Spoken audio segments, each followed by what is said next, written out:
Hello, and welcome to the MorganMan Sports Podcast. Guys, this is the YouTube edition. This is July 1st right here. I know I'm uploading late in the evening right here, this specific day, but we are now 21 days away from the Falcons Open Training Camp presented by AT&T, and guys, I am stoked. So without any further delay, let's go ahead and get started in today's subject, which is what or who to watch for at the 2019 Atlanta Falcons training camp, again presented by AT&T. And again, no, I'm not sponsored by AT&T or anything, but I'm just going off of everything that, that is Falcons related. And AT&T, of course, is sponsoring the Falcons Open Training Camp this year. With the Atlanta Falcons wrapping up mandatory minicamp on June 13th, we, the fans and media outlet, had a lot to say. From Julio Jones, Grady Jarrett, Vic Beasley, and Deion Jones showing up despite being in contract years for all of them, to the 2019 Falcons draft class, showing huge potential on the field. There's a lot of things we need to watch out for this year at the Falcons training camp. And coming in at number one, guys, is Giorgio DiVecchio. After pulling a hamstring during the 2018 regular season victory over the Tampa Bay Buccaneers in Week 6, Matt Bryant would be out of action for a good while. During Bryant's recovery, Giorgio DiVecchio was signed by the Falcons on August 27, 2018, as Bryant's replacement. Fast forward to the beginning of the offseason, Matt Bryant was released by the Falcons heading into the training camp. So for Giorgio DiVecchio coming in now as the full-time starter kicker for the Atlanta Falcons, are we going to be in a crossroads where we were so spoiled as Falcons fans to have, spot-on field goals? Are we going to have this moment where, okay, now we're missing few field goals? I don't think so, because Giorgio DiVecchio, was spot on during his, replacement season, which was just this last season, replacing Matt Bryant. So, you got a young player who, again, kicked, perfect field goals, through his little bit of time being Matt Bryant's replacement, to now being a full-time starter. It is going to be a little bit more pressure on him. I do see it, but at the same time, I think we're going to be absolutely fine with Giorgio DiVecchio kicking field goals for the Atlanta Falcons. Number two is the rookies and shoulder pads for this training camp. During the mandatory minicamp season for all teams in the NFL, you're not allowed to wear any pads during practice, but that will all change July 22nd for the Atlanta Falcons specifically. Yes, the rookies were impressive during minicamp, but will that momentum carry on over the training camp? I believe so. Why? Because it was not too long ago these rookies had pads on during the Senior Bowl, and players like Chris Lindstrom and Caleb McGarry know a lot of formations already and can carry that over into training camp. The physical aspect of football is what's going to make or break the 2019 rookie class. For me writing this article right here, that was definitely the second biggest priority going into training camp for us Falcons fans to pay attention to, is, are these rookies going to perform very well in shoulder pads, or are they just going to absolutely just tank?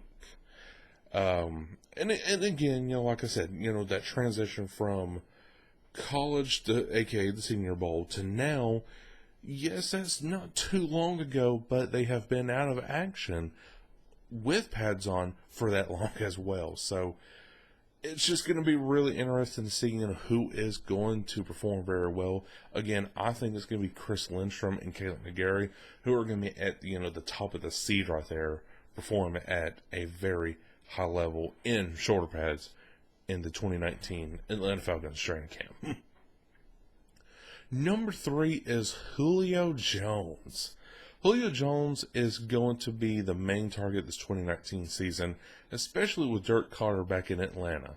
Carter knows how to get the football to Julio Jones's hands, which can be very dangerous. Jones put himself, in a coaching position at minicamp, coaching up not only some veteran players, but also the rookie players that play on offense to give them a better understanding of how a Falcons offense works and how it needs to be executed to score 6 points. I expect Jones to run a lot of routes during training camp and the Falcons defense to have a 2 or 3 man coverage on Jones to see how well he'll do. Again, this is not nothing out of the ordinary to put Jones in a 3-man coverage, but this is the season where now, again, you have your former, I have a blank moment there, but your former offensive coordinator coming back to Atlanta from when did Carter quit? I think it was 2014. Might have been the 15 season. No, it was the 14 season. So from 2014 to now 2019, that's a long period of time, but still Julio knows his system, and Dirk Carter knows Julio's weaknesses and strengths, and he's going to focus more on the strengths than he is the weaknesses. Finally coming in at number 4, guys, is Dan Quinn getting physical. Dan Quinn did get physical at minicamp, and I expect this to be a huge transition from minicamp to training camp now, because again at minicamp you didn't have the shoulder pads, so he couldn't just spear you out of nowhere.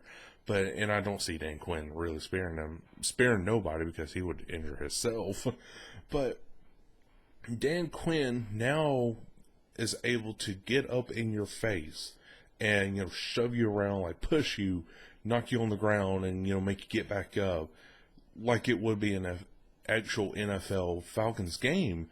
I see that happening more during this training camp, because not only you're going to put on a show for the hundreds of people, possibly even thousands. I don't know. This will be my first training camp I go to, but you're putting on a show for everybody at that training camp, and it's just not. Again, it's not just for show to be entertaining everybody else, but it's to show that not only does the coach care, but the player needs to care. And if Dan Quinn, you get up in their face without them getting pissed off at him and really wanting to kill him or whatever, and get right back up and actually tackle Dan Quinn, tackle, air quotes, then that's going to show, wow, okay, this player really dedicated to the season.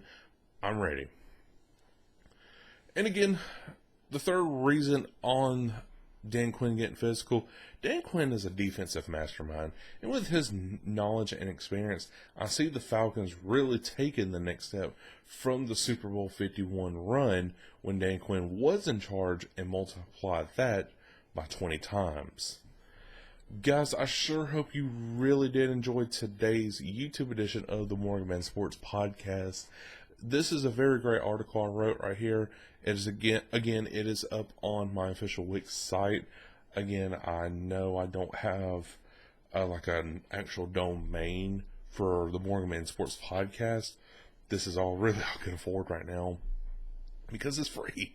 So, and again, no, Wix is not sponsoring this video right here. I'm just saying that I can't afford to pay for a website, so I just went with Wix. I still try to make it the best I can, and I believe it's turned out very well. But again, the link to the article will be down in the description below for you all to check it out. And don't forget, tomorrow I will be uploading my very first podcast, coming back from a week off of doing podcasting. I will be covering the Paul Heyman and Eric Bischoff situation for this week of WWE, going forward to Extreme Rules. So definitely, I don't want you all to miss that. I'll actually have that linked in the description below for you all to check out as well. Whew. All right, guys. So again, hope you all enjoyed, and if you did, make sure that like button on YouTube right here. Don't forget to subscribe, share, and